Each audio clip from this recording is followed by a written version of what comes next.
Kylian Mbappé doit prendre la parole par rapport à ses prestations qui sont catastrophiques depuis un moment. On va voir tout ça dans cette vidéo. Salut à tous les gars, c'est Aziel. Aujourd'hui, on se retrouve pour une nouvelle vidéo où on va parler d'une déclaration d'un journaliste de l'équipe et on va revenir un petit peu sur le cas Kylian Mbappé et surtout, on a envie de dire Kylian Mbappé prend la parole. Parle-nous, dis-nous ce qui va pas, dis-nous concrètement qu'est-ce qu'il y a qui fait que depuis un an et demi, ton niveau soit en chute absolument abyssale. Dis-nous quels sont tes problèmes, dis-nous qu'est-ce qui ne va pas actuellement du côté du Real Madrid, ce qui fait que ton acclimatation, ton intégration dans cette équipe, on a l'impression que pour le moment c'est un peu forcé.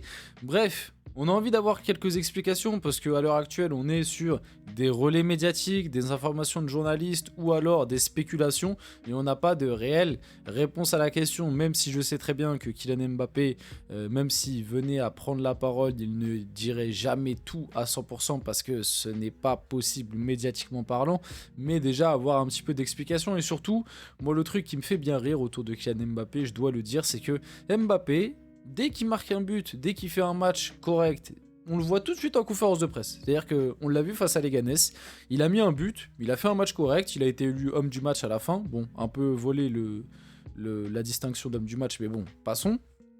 Il est venu direct en conférence de presse. Il est venu direct en zone mixte d'après-match, direct discuter, répondre aux questions, dire « Ah non, mais je vais bien, tout roule, je me suis senti bien à gauche, mais je peux jouer aussi en pointe, mais je peux jouer à droite, avec Vinicius, c'est super. » Direct.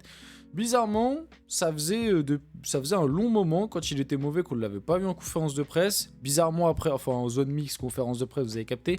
Bizarrement après Liverpool, Casper. Voilà, en fait, il a respecté ce qu'il a fait pendant le match. Pendant le match, ça a été Casper le fantôme. Après le match, pour répondre aux questions, zone mix, etc. Casper le fantôme encore une fois. Bref, par rapport à ça, ça me fait bien rire, mais on aimerait avoir quelques explications, pardon.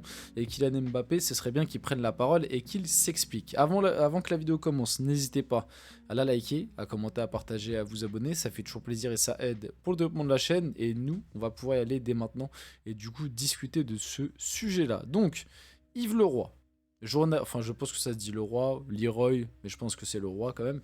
Journaliste L'équipe invite Kylian Mbappé à se confier. Bon, on va pas se mentir que la démarche pue quand même la tentative de l'équipe de choper une interview de Kylian Mbappé. On va pas se mentir que la démarche qu'un journaliste de l'équipe vienne prendre la parole et utilise comme relais le fait de « Ah Mbappé, ce serait bien que tu viennes nous dire qu'est-ce qui va pas, parle-nous Kylian, allez viens ». Bon, ça sent un petit peu le côté, bon, ce serait bien qu'on essaye de choper une interview de Kylian Mbappé, on est gentil avec lui quand même depuis longtemps, Mbappé, ce serait bien qu'il nous donne une exclusivité sur une interview, parce que oui, si vous le savez pas, c'est aussi l'un des fléaux de ce métier, mais c'est compréhensible, et c'est pour ça qu'à des moments, il faut pas non plus prendre à 100% tout ce que disent les médias, c'est que il y a beaucoup de médias qui essayent un maximum de pas trop vexer, de pas trop, voilà, brosser dans le sens du poil certains joueurs pour la simple et bonne raison que, voilà, t'as pas envie de te brouiller, de le vexer pour potentiellement un jour avoir peut-être l'exclusivité d'une interview, des trucs comme ça. Donc c'est pour ça aussi à des moments qu'il y a des journalistes de l'équipe peut-être qui ont été très sympathique avec Kylian Mbappé, mais même si c'est pas le cas de tous. Hein. Je prends par exemple Johan Mikou, même si je crois qu'il n'est pas journaliste, mais il est plus consultant. Bref, en tout cas, il fait partie de la chaîne L'équipe et du groupe L'équipe. Johan Mikou, on sait très bien que généralement sur Mbappé, il n'a pas sa langue dans sa poche et qu'il dit, il dit les termes. Tout simplement, il dit les termes. Donc voilà, mais pour revenir du coup à la déclaration, il est temps que Mbappé s'exprime autrement que par des vidéos d'après-match sur la chaîne du Real Madrid. En vrai, je suis pas totalement contre ce qu'il dit. Qu'il donne les clés pour le comprendre, qu'il nous dise comment il va, si ce sont les jambes, la tête ou le cœur qui n'y sont plus. Parle-nous Kylian. Et en vrai, alors moi comme je vous l'ai dit, je pense que cette démarche-là est surtout pour essayer de choper une interview, mais ce serait pas débile.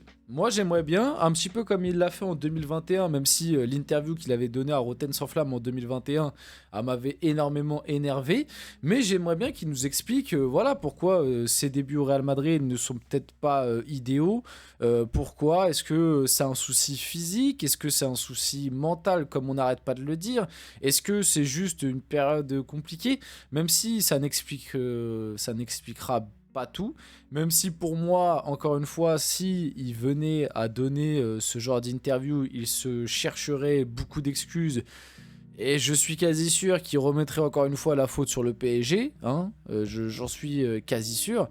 Mais ce serait intéressant de voir ce qu'il a à dire et quelle communication il aura par rapport à ça. Peut-être qu'il fera aussi le mec surpris qui dira que lui de son côté il fait son début de saison, il s'acclimate et qu'il comprend pas les critiques.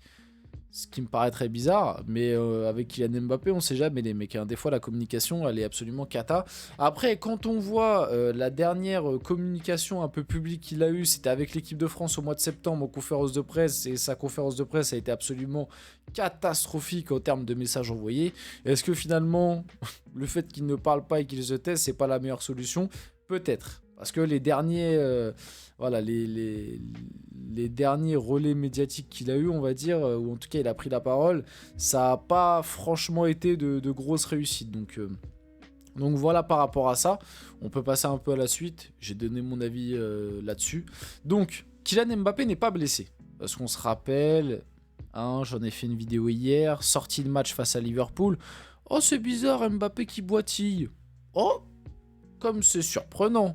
Après, j'ai vu, certains ont commencé à dire « Oh, Mbappé, il a joué diminué face à Liverpool, c'est peut-être pour ça qu'il... » Les gars, arrêtez de nous prendre pour des imbéciles. Il avait rien du tout. Il l'a fait je ne vais pas dire des centaines de fois, mais cette technique-là, il l'a déjà fait du côté du PSG. Faire semblant d'être blessé après avoir fait un match de merde, voilà, il nous l'a déjà fait. Au PSG, on connaît la strat. Là, pour moi, il a juste voulu faire la même. Il avait rien du tout, ou à la limite, il avait peut-être pris un petit coup, mais c'est pas ça qui a fait qu'il a fait un match pourri. Et la preuve, il n'est pas blessé, il sera bien là. Bellingham et Brahim Diaz ne le sont pas non plus, ils seront bien là. Le Real, du coup, Madrid pourra compter sur ces 3 joueurs face à Retafe dimanche. Et il y a aussi le retour de Rodrigo. Il y a aussi le retour de Rodrigo pour Retafe dimanche. Est-ce que, du coup, on va avoir un Mbappé sur le banc? Je ne pense pas. Je pense qu'on aura Mbappé-Rodrigo, du coup. Je pense, et peut-être avec Brahim Diaz. Je pense qu'on va avoir... je sais pas, du coup, comment l'équipe va jouer, parce que... Ce sera, je pense qu'Ancelotti va repartir sur 4-3-3, 4-2-3-1 face à Retafe. En tout cas, moi, c'est ce que je ferais personnellement. Parce que en 4-4-2 face à Retafe, je pense pas que ce soit bien utile, parce que je pense que tu vas dominer. Donc ça va faire quoi? Mbappé à gauche, Rodrigo en pointe, parce que d'après ce qu'on a compris, ils ont envie de laisser un peu Mbappé à gauche pour qu'il retrouve de la confiance. Donc je sais pas, à voir. J'avoue que ouais, du coup je pense que ce sera Rodrigo en pointe, hein. Je pense que ce sera Rodrigo en neuf, il l'a déjà fait par le passé. D'ailleurs il a souvent été bon aussi dans ce rôle-là. Donc je pense que ce sera ouais, Rodrigo en pointe, Mbappé à gauche et Brahim à droite. Ou peut-être il va renvoyer Arda Güler, mais je pense pas vu qu'il l'a sorti à la 50e à Liverpool. Je pense qu'il va envoyer Brahim. Donc ouais, on va suivre ça de près. En tout cas, on va voir comment le Real va réagir après cette défaite face à Liverpool, qui était en vrai attendue, mais bon, ça fait quand même toujours mal. Carlo Ancelotti sur les reproches à propos du manque de repos de Vinicius. Moi, j'ai pas changé d'avis là-dessus, mais vous allez voir.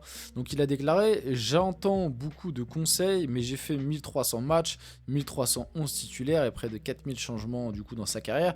Je pense que personne ici peut me donner de conseils. Alors bon, c'est vrai que là-dessus, il a pas tort, mais moi, j'aime pas cet argument de comme je suis entraîneur, vous avez pas le droit de me donner de conseils, j'ai raison plus que vous. Parce que voilà, c'est un peu le même argument de bon, bah, toi, t'es pas joueur de foot, donc t'as pas le droit de critiquer les joueurs de foot. Bon, bah, à cette condition-là, en fait, nous, on n'analyse rien. C'est-à-dire que les joueurs de foot restent entre eux et nous, en fait, on a le droit de rien dire. Moi, personnellement, je le dis, je le répète, certaines blessures de cette saison sont dues aussi à la gestion de Carlo Ancelotti. La gestion de Carlo Ancelotti depuis le début de la saison est pas idéale. Il y a très peu de turnover, très peu de changements. Il y a très peu de repos accordés aux joueurs. C'est très souvent les mêmes joueurs qui jouent, les mêmes 11, et très souvent ils jouent tous les 90 minutes. Donc automatiquement, vu que l'intensité des matchs a augmenté et vu qu'il y a de plus en plus de matchs, enfin en tout cas de plus en plus de matchs à haute intensité, et bah automatiquement tu as plus de chances de blesser tes joueurs. Voilà, le football de maintenant, c'est pas le même qu'il y a 20 ans, c'est pas le même qu'il y a 30 ans. Aujourd'hui, tu peux pas laisser tes joueurs 90 minutes enchaîner 40 matchs, 50 matchs dans une saison, sinon tu les mets vraiment sur le devant de la scène pour qu'ils se blessent. Et surtout qu'on le voit du côté du Real, il y a un problème aussi haute part parce que tu as énormément de blessures sur les dernières saisons. Carlo Ancelotti apprécie énormément Aymeric Laporte, mais l'opération sera financièrement très élevée. Aymeric Laporte, on en avait parlé, c'est vrai que ça faisait longtemps qu'on n'avait pas eu de petite info autour d'Aymeric Laporte. Bon, moi je vous l'avais dit à l'époque, hein, le profil est intéressant, mais ça se fera pas pour la simple et bonne raison qu'il a un salaire énorme du côté de l'Arabie Saoudite, qu'il est encore sous contrat, et que je vois mal le Real Madrid investir sur un joueur de plus de 30 ans, lui donner un gros salaire, en plus de ça débourser, ça parlait de à peu près 30 millions. Donc le combo mercato d'hiver où le Real, généralement ils sont pas habitués à acheter, 30 millions pour un joueur de plus de 30 ans, avec un gros salaire, le Real n'ira pas, c'est quasiment sûr. Donc on finit la vidéo là-dessus, j'espère que cette vidéo vous a plu, si c'est le cas n'hésitez pas à la liker, commenter, partager et vous abonner les gars, c'était Azial et on se retrouve très prochainement pour une nouvelle vidéo.